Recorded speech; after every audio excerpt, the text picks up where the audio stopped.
update on the score. Brazil won 2-1. And there you have, straight from London. All right. Well, apparently there's a big wreck on the on somewhere, so a lot of media didn't get here in time, but we have to start because we're on a schedule. So if anyone online has a question, please raise your hand. We'll go to people in the room here. But first, I want to welcome the members of the U.S. Men's Deaf National Team here. Of course, we have some ASL translation today. And is Coach Everett here too? There he is, head coach Everett. Now, why are they there? Because we got a doubleheader tomorrow. So our men are playing Germany at 1 o'clock. Some of the guys are going to be available in the mix zone to the media right after this, along with our players. And both teams are going to wear this special warm-up shirt, which spells out unity and ASL in the back. If you remember, we did that with the women too a couple years ago. So I know we'll be taking some pictures with the guys after practice. So it's going to be a unique and historic doubleheader. And but first things first, let's get to Emma and questions for Emma. If there's nothing right away in the room, we'll go to... Fine? No. It's fine. We'll go to Jonathan Tannenwald online. Go ahead, JT. Hi, Emma. Wondering how you've spent the last 40 hours or whatever the number, I guess, is. How much have you been able to break down with the players? How much do you want to break down with the players in such a short amount of time, or as we sort of talked about a little bit, after the game, you sort of flush it and go to the next? I mean, teaching is the part of my job I enjoy the most. So whether we win, whether we lose, whether we play well, we don't play well, the teaching part is the consistent part. So sometimes we will do it in ways that is being able to make minor tweaks from game to game. Sometimes we'll do it in a large group. Sometimes we'll do it in small units.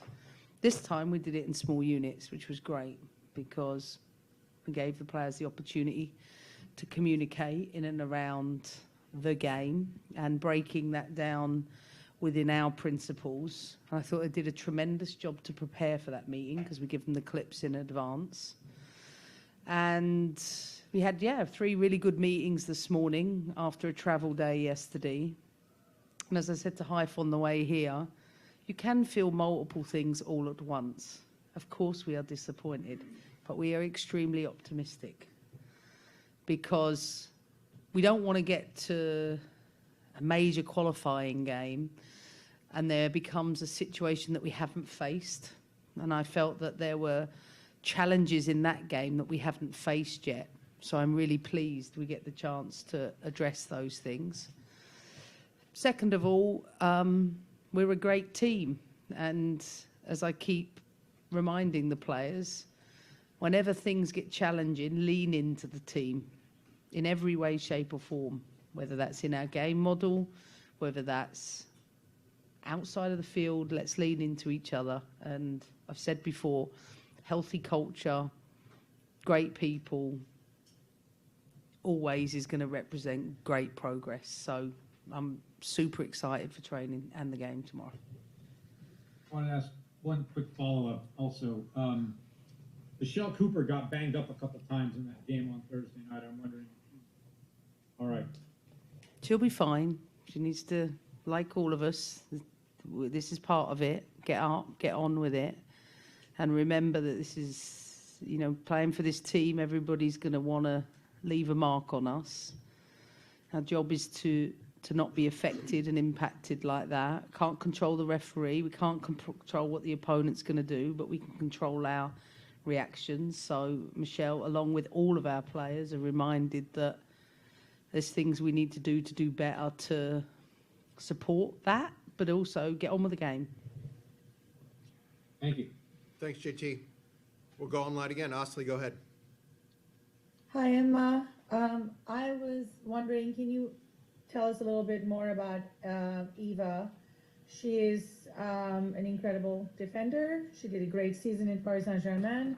Why did you choose to bring her into camp on the 11th hour? And is there we talked about how everybody played individually, but back line seem to need someone as tall as she is, clearly. I don't know. Can you let us know a little bit of how you're strategizing this player for next game if she's going to play?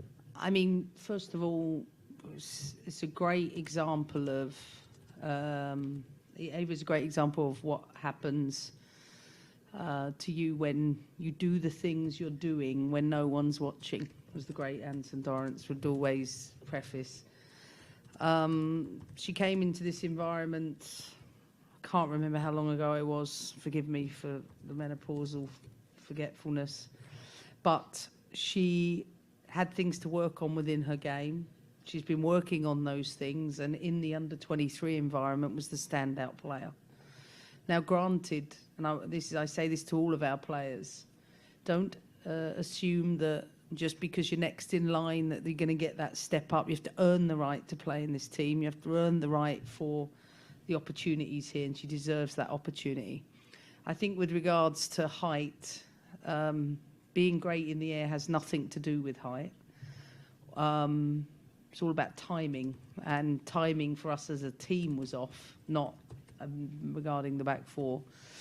But in terms of her playing in this game, I think it's unrealistic to have a player that's not been training in this environment, not built connections in this environment, not even trained with the team yet to start a game tomorrow, even if she is showing qualities in the right direction. I think performing at the under-23 is one step for her. Performing at this level, as I keep saying to all of our players, doing well for your club, being club class is one thing. Being international class is another. Being world class is for the few. And I'm still, quite rightly working through where our players are in those stages. But I'll say it again, I want to learn these things now. I made it clear I wanted to play with Avery at left back to see if she could do that. I want to be clear. I want to look at different situations to be able to see where the players are levelling up. And I'd much rather have the situation that happened the other night happen now and learn what we learned than do that in 12 months' time. Though, let me be clear, learning never stops. And with development, you don't just go from, we've played players, therefore build to something, everything's going to slot into place. It just doesn't work like that. But I'm very excited about the opportunity tomorrow night.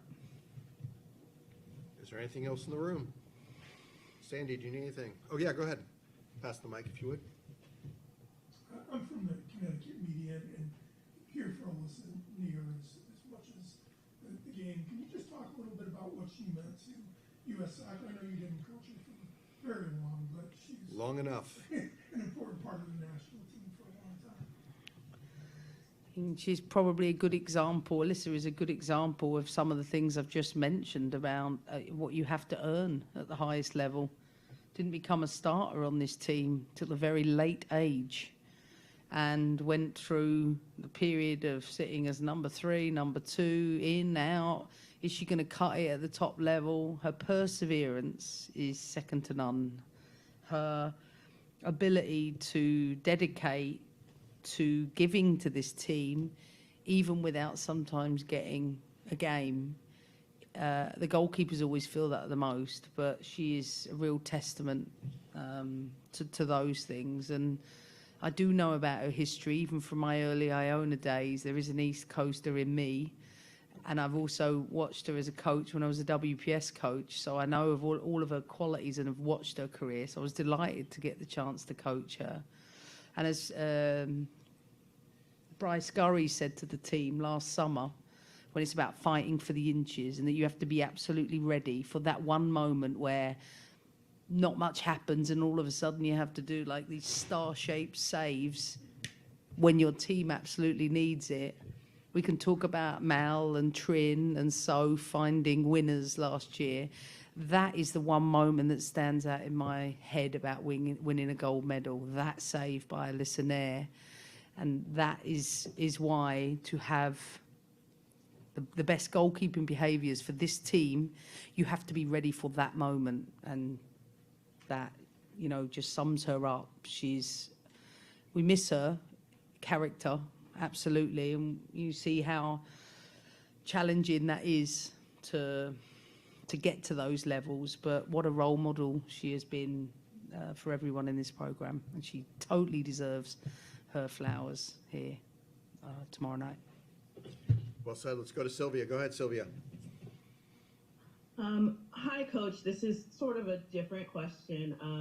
Lynn Vandol just announced that she is pregnant, and I'm just asking, in general, with so many players starting families, what are the conversations with players in terms of starting a family and getting back maybe into that national team conversation within the next 2 years? I mean, my conversations are the same with them, whether they, not so much about whether they want to start families, you know, it's whatever they want it to be whenever they want that to happen. And for Lynn, she felt that was right for her at this stage in life. I said this the other night, you don't realise the impact she's made for this team, even in my time here. She's come from the bench in almost every situation we've been in and made a major impact. So, first of all, that's my challenge to my own team. How are we going to fill that? How are we going to fill that void with her absence? But second of all, I'm delighted for her. She is an old soul who will be an incredible mum. And if she so chooses to, you know, continue playing her career, we will be here to support that. And that means, you know, whether she wants to compete to come back for a World Cup, as I said, you'd have to ask Lynn those questions. But what I know in the short term is we do this thing called a 360 approach from pre to post-pregnancy with all of our players. So that involves an interdisciplinary team around the player, club, country, almost coming together to support a program on and off the field, educating our pregnant players and helping them, guide them through their pregnancy and help them return post-pregnancy.